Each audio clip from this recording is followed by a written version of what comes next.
Hey folks, it's PatriotNurse, and in today's segment I want to discuss with you the 3 things you need to know about medical prep. I'm going to keep this short, sweet, and concise to illustrate brevity and clarity. When we get into medical prep, it can seem quite overwhelming at first because medicine is a little bit complicated for folks who aren't used to working in the medical field, okay? There's a lot of options, there's a lot of ways to spend money, so I'm going to simplify a few things that you need to know and then allow you to make your own choices as to where you think your priorities should lie. There are 3 factors that are always present. I don't care what the situation is: ethnic cleansing, genocide, hurricanes, natural disasters, government losing its solvents, whatever, okay? There are 3 things that are always present in a major breakdown, in a long-term grid down breakdown. Number 1, normal medical infrastructure is degraded or non-existent. These are factors that you need to understand, okay? Normal medical infrastructure is degraded or non-existent. Let me give you each of these 3 things and then we're going to expand upon them so you really understand the facets and the depth of them. Normal medical infrastructure is degraded or non-existent. Number 2, household medical supplies are scarce. And then number 3, medical knowledge is limited. So let's go back and talk about this, and I want you to really understand in depth what these things mean and what it means for you, how you spend your money, how you prioritize stuff. Normal medical infrastructure is degraded or non-existent. Okay, this at first might seem like, oh, okay, duh. Let's think about this. Hurricane Katrina. Did we have physical hospitals present in New Orleans? Were there physical structures there? Yes. Would you say that they are operating at their standard level of efficacy, of fluidity, that they had everything that they needed? Oh no. No way. No way. Conversely, let's look at places where you've got nothing, like things have been wiped clean. I'm thinking like a tornado, and I'm also thinking about areas of the third world. Doing medical mission work there, we had to improvise a lot.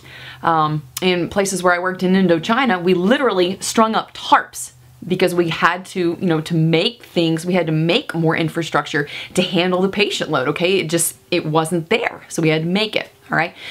When we're really looking at this and what it means, I think it's also critical to understand that normal medical infrastructure being degraded or non-existent is also going to affect your healthcare providers, okay? Nurses, doctors, nurse practitioners, your techs, your whole team, okay? That's going to affect us big time. If there is, for instance, peak oil, or there's a trucker strike, or you have a breakdown in rule of law, we have rioting in the streets, we have, the summer of rage, whatnot, the breakdown in infrastructure is going to affect our ability as healthcare providers when we show up for work. Okay? Because even if we are there, if we're running without power, let's say that the electrical grid goes down, we're not going to be able to do the things that we otherwise would do. So much of what we use depends on electricity. And that's just one facet of it. We're not even talking when you have, let's say in the case of a pandemic or some, localized epidemic, when you have 20% of your workforce, including your healthcare providers that are affected and who are not able to show up for work, okay? That normal medical infrastructure being degraded or non-existent, that is one of the parameters that is always present in any breakdown in rule of law or free functionality of the electrical grid, things like that. So that's number 1. Number 2, household medical supplies are scarce. Okay, this is an important thing to really wrap your head around. Let me ask you a question, okay? How many people, percentage-wise, in the United States would you say have 2 weeks worth of food in their house or more? We're all like, oh gosh, this is really bad. I hear like the really, really pessimistic people out there, they're like 1%, 2%. Like, no faith in your fellow man. I'm just kidding. Let's say that 10% of people have 2 weeks worth or greater of food put by, okay? Let me put it to you this way. We have regular exposure to our need for food usually about 2 to 3 times a day. Most people, if they have a medical kit at their house, if they've got one, it's the $20 one from Wally World that's got about 6,000 bandages, 1 roll of Kerlix, and maybe 2 tubes of Neosporin, right? We don't regularly have need for medical supplies. And when we do, it's usually a boo-boo, a sprain, a cut, or a cough, cold, and flu season, okay? In the event of a long-term grid down disaster, Medical supplies are going to be scarce, and that is an understatement, okay? Resupply for these bad boys is not going to be easy, and you can bet that the retail market is not going to be the first place that it shows up. The people that get these supplies in a long-term grid down are going to be the hospitals or whatever roving band decides they are going to commandeer them, okay? Medical supplies and also food supplies, I would add, were frequently commandeered by warlords in the north part of Africa, north and northeast part of Africa during the latter part of the 90s. Despite the amount of foreign aid that was sent in, okay? Your ability to get a hold of these supplies is going to be drastically curtailed. I would submit more than ammo and more than food. Your medical supplies are going to be much harder to come by in a disaster. So it behooves us, of course, to get those stored up ahead of time. And number 3, perhaps the most important part, medical knowledge is limited. This is a very tame way of saying that all of the smart people, the educated people, the people who have foresight, if they can avoid putting their families in harm's way, they're going to do it, okay? Let me make a point for you. In 1947, 48, British Mandate for Palestine, a lot of the Arabs that were living in the British Mandate for Palestine, they were scattered among different areas. It wasn't until after this that they were herded in refugee camps. I'm going somewhere with this, stay with me. This is what ended up happening. Prior to the escalation of tension with both sides, many of the Arab doctors, nurses, the people who had education, they left. This isn't limited to that area. In Cambodia with the Raj, the Khmer Rouge, with Pol Pot, this happened. Across history, people who have education, people who have that critical thought developed, nurses, doctors, people in science, they see these things coming more than the average person in the populace, and consequently, if they have the ability to extricate themselves and their families from it, they leave. And you can't blame people for it, okay?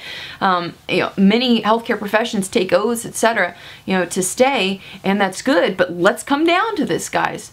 On a human factor level, family allegiance trumps all, okay? And individuals need their inclination to protect their children. That trumps any oath that they may make when they get a piece of paper, okay? Medical knowledge being limited is something that really, I think, needs to be addressed, okay? So what I'm telling you is that the real world consequences for this last point here is that in the event of a grid down situation, in the event that we have a breakdown in rule of law and that rioting gets out of control, the nurses, the doctors, the EMTs, the people that have sense and wherewithal, they are not going to be in town, okay? All the more so with a pandemic. The people that can see this stuff ahead of time, they're gonna leave. All right?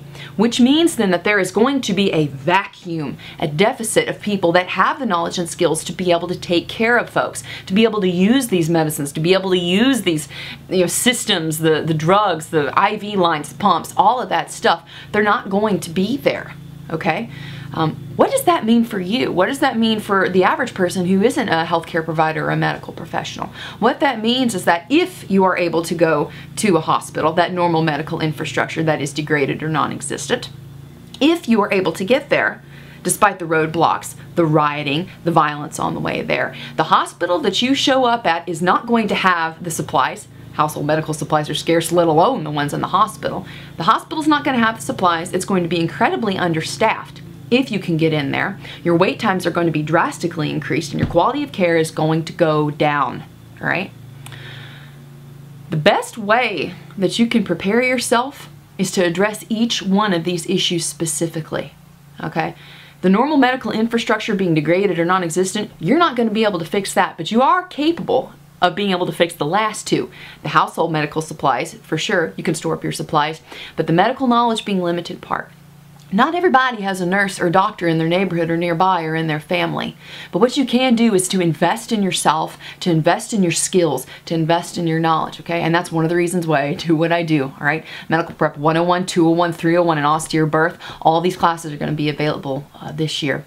But really, guys, I wanted to go over this with you because I think it is critical that you have a framework in your mind for being able to problem solve and to be able to see things way ahead of the rest of the crowd, all right? Your ability to appraise a situation, to deconstruct all these little moving parts, to filter down through and see the kernels that are happening in front of you, if you can do that, you're going to be way ahead of the crowd, all right? Way ahead of the sheeple, okay?